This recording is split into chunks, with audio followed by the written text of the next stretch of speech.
สบายดีพบกับอุดมไซนครหลวงจันทร์ชาแนลวันนี้ก็ตกเป็นเดือน2ค่อยยามแรงนะนี่จะพาท่านผู้ชมไปซอกหาอยู่หากินอุปกรณ์ในการทำมาหากินของนี่ก็คือมองป่าน้อยเนาะมองป่าซิวสถานที่เราจะหาอยู่หากินก็คือบอนนี้เนาะ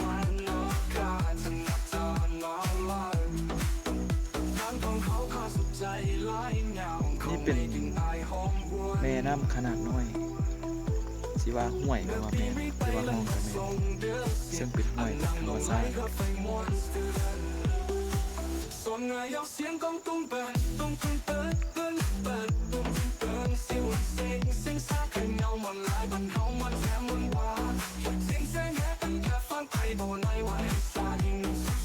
นี่เป็นส่วนพักของประชาชน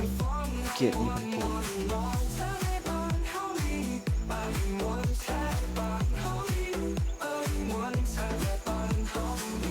เพิ่นกำลังเห็นอย่างหูนะเพิ่นกำลังเอาสาหร่ายทะเลสาหร่ายน้ำจืด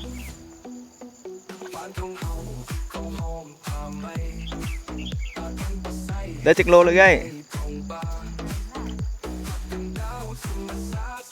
จะเอาไปเฮ็ดมกกับลาบเทาสีเขียวๆนี่เป็นเทาเด้อ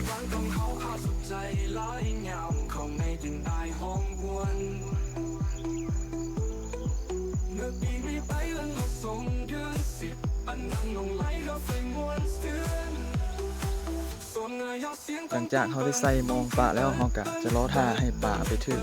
มองแล้วเขาจะเอาของไปเก็บเอาปลดปลาอยู่ในติดมองเนาะ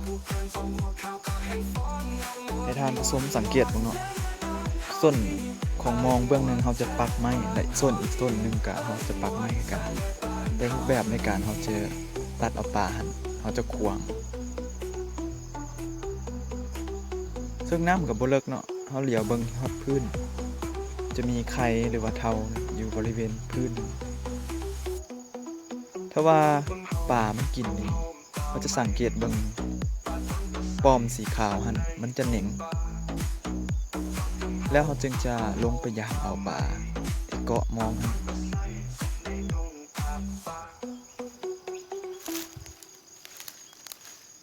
จะลงไปยามเบิ่งเนาะ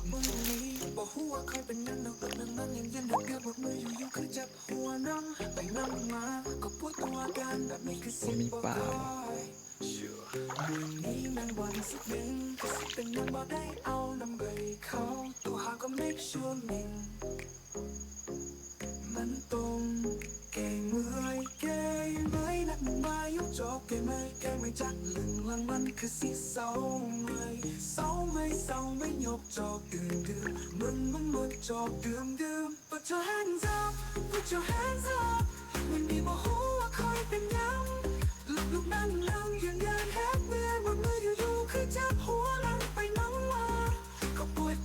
อันนี้มันจมน้ำเราจะต้องเอาให้มันขึ้นวิดหน้าน้ำ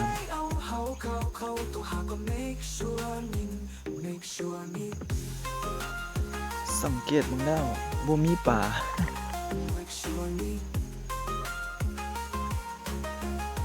บ่หมานเนาะจะได้กู้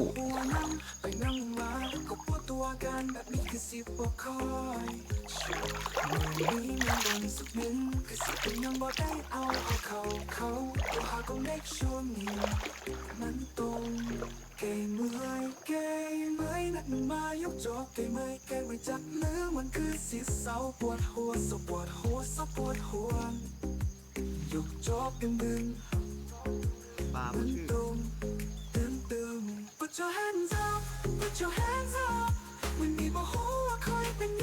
เดี๋ยวเขาไปใส่กัน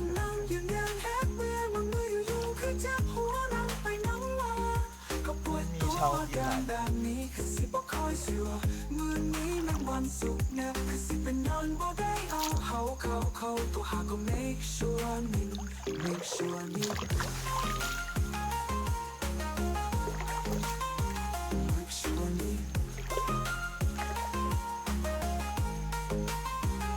your hands up.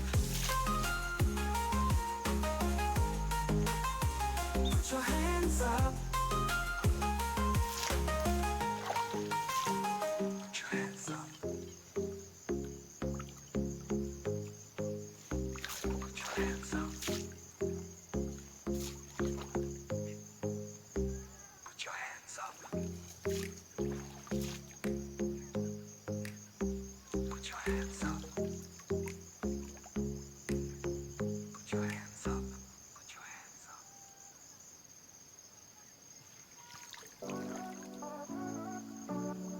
จะมานอยู่บ่ เจ้าคือมันงามเธอเด้เจ้าคือผู้งามเธอนาหากอายได้เลี้ยวหันปากนักเข้าตกสายตาก็หวานหอยยิ้มจริงใจหุ่นก็ให้บุคลิกก็ใจโอ้ยโอ้ยเจ้าคือมัน พยายามขึ้นใส่ถุง เจ้าคือผู้งามเธอนาพอจะทำร่างกายให้อาย เขียนนั้นเป็นตาบ่ สิ่งไรกินหอมของเจ้าก็เคยจางหายไป คนคือไอสิ่งนี้ผมวาสนาบ่แต่จิตใจเจ้าเอาไปเป็นแฟนอยากได้เจ้าไปเป็นเองทุกเสาแรงโอ้เจ้าคือมันงามเธอเด้เจ้าคือผู้งามเธอนาพอแต่ไอได้เลี้ยวหันปากนกเข้าตกสายตาก็หวานหอยยิ้มจริงใจหุ่นก็ให้บุคลิกก็ได้โอ้ยโอ้ยเจ้าคือมันงามเธอลาเจ้าคือผู้งามเธอมา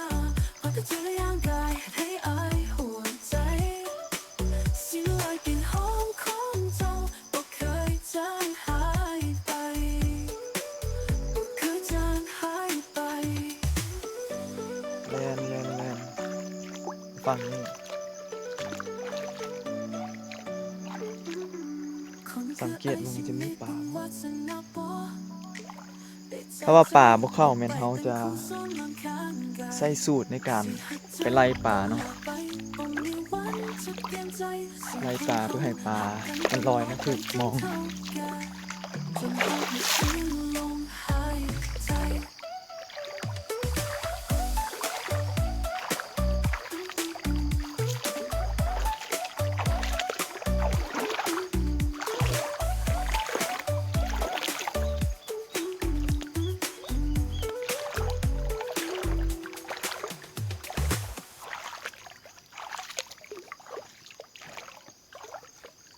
ถึกอยู่บ่ป่านี่ถึกแล้วป่าท่านผู้ชมนี่มองเฮานี่ป่านี่เนาะปลาขาวเนาะนี่ขาวๆเนาะมาแล้ว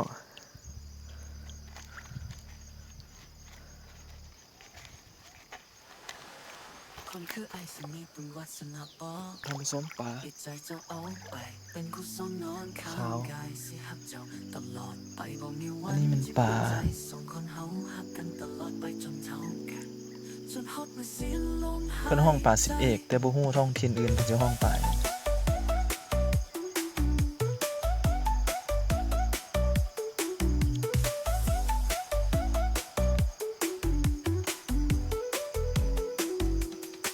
เจ้าคือมันงามเธอลาเจ้าคือผู้งามเธอมาพอแต่ไอได้เลี้ยวหันปากน้ำเข้าตก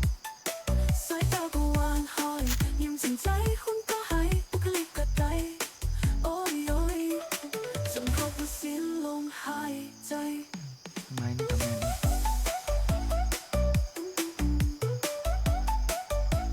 มาแล้วมื้อนี้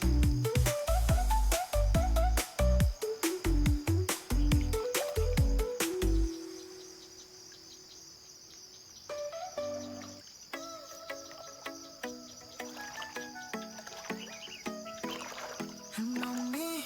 โจได้โจมาหากันคอยที่ใจที่ได้เอาลงดักฉันเฮ้ให้เงินดำเสียงคอยโจนั้นไอเฮ้ส่งฉันมอจันหันให้โยกมาว่าหุ่น